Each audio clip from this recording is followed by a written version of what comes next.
So if you want to know what is spirituality, what is the Guru, you must be prepared to drown in his presence.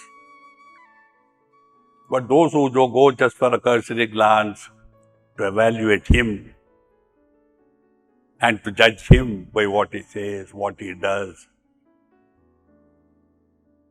it is like an ant trying to measure an elephant.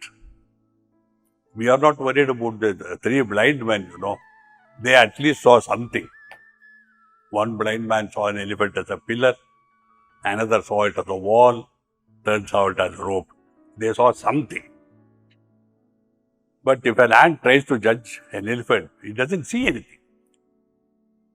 Because it's just going on and on and on. Where is the elephant, it says, on the elephant, and yet it says, where is the elephant?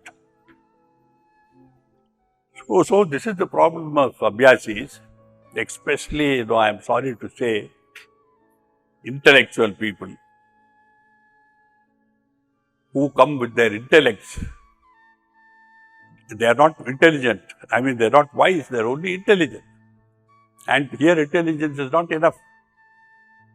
Can intelligence evaluate beauty? Can it appreciate a painting? Will it look at a painting as an object of art governed by this rule and that rule, colors? Picasso puts together something, it's great. Rembrandt puts together something, it is great. What is the greatness in it that intelligent people will not perceive ever? It is what the soul sees. And the soul must be permitted to see before it can see. And what is it that prevents the soul from seeing? The ego. It says, let me see. Because the ego's existence depends on its retaining its supremacy over everything else.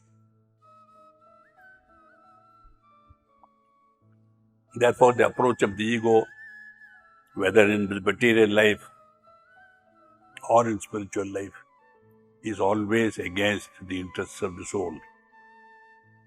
When we tell abhyasis, don't be arrogant, don't be proud, don't, put your ego as your barrier between yourself and others. It is because their spiritual life is always harmed, perhaps even condemned. So you may ask what all this has to do with attitude. Well, because these things govern our attitude. My attitude is created by my ego. The ego says, he is no use as a guru. Why are you leaving religion? Because when we are religious, the ego is safe. The ego says, good, you have done your duty today by God. You have done your worship. Because the ego is not hurt. On the contrary, the ego is strengthened by puja, by recitation.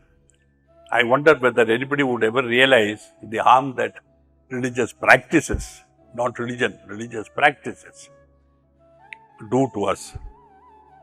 Because we get into the habit of repeated repetitions of a name. And as Babuji said to a boy who accosted him in, New York, and he said, can you give me a mantra? He said, repeat your own name. That's a joke. What is a mantra? It's a repetition. As Babuji said, it worked because it was a repetition of the same thing again and again ad nauseum, and it dulled your head.